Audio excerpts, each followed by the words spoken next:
I'm in class in about 30 minutes and I still have a meditation to do. Oh my goodness. So I think I might be a little bit obsessed with my new Thoth deck.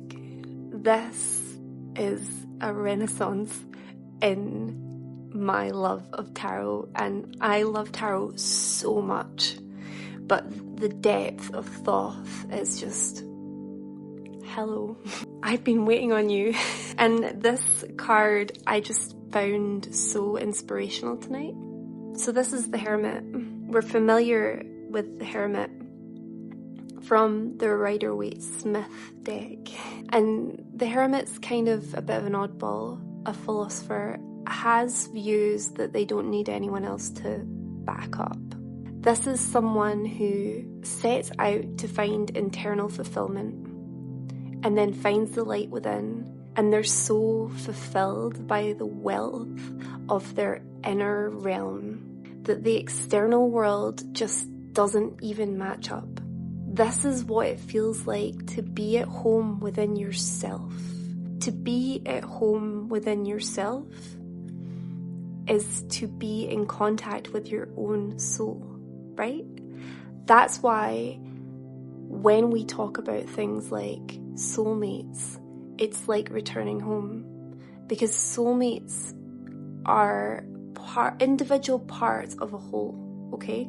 And as lovely as that is to find it in other people, this is more reliable to be found in ourselves. But in order to properly trust yourself, that's a courageous act, because there's going to be a lot of people who have an opinion on that don't actually have a right to an opinion. And we're energetic creatures. We take on the energies of others, and it takes a lot of practice to limit that. We want to be liked. We want to be part of a group and find belonging. And the other difficulty with finding the home within is that in order to do that, you need to see all parts of yourself. And trust me, seeing all parts of yourself is not exclusively good parts, it's all parts. To become spiritually whole, we must see our whole. That's everything. Light and dark. Everybody has a proportion of each, right? And that's very uncomfortable to sit with when it's yourself, and it takes a big commitment, but it's worth it. And when you've mastered this art of surrender, it puts you in this amazing position where you can be a teacher, where you can teach others. This is something you need to have a calling for. And I feel like this has been my journey in 2024. And I've put myself through a lot of suffering to learn that I never really needed to suffer to begin with. And I'm not immune. But this is the path that I'm walking, and it's the path that I'm meant to walk.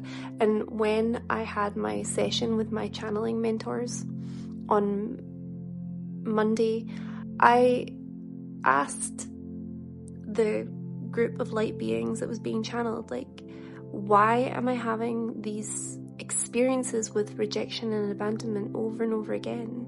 And then they came back and said, well, you're actually not meant to belong. You're meant to be different. You're here to bring high frequency energy that is not going to be easily understood by other people. And the reason that they don't easily understand it is because you are meant to be those people's teacher. Do not worry about it. So, worries are done, right? And then there's the question of, well, when you've got to this point, what feels better than being alone? Because there's no room for superficial relationships anymore. It needs to be deep, and it needs to be feeling like a homecoming as much as being in my own body, my own mind, my own soul feels. So now I feel so well acquainted with my inner guide that I'm wondering what spirit is to bring me in the external, which will match that. Until then, there's my love affair with the Thoth deck.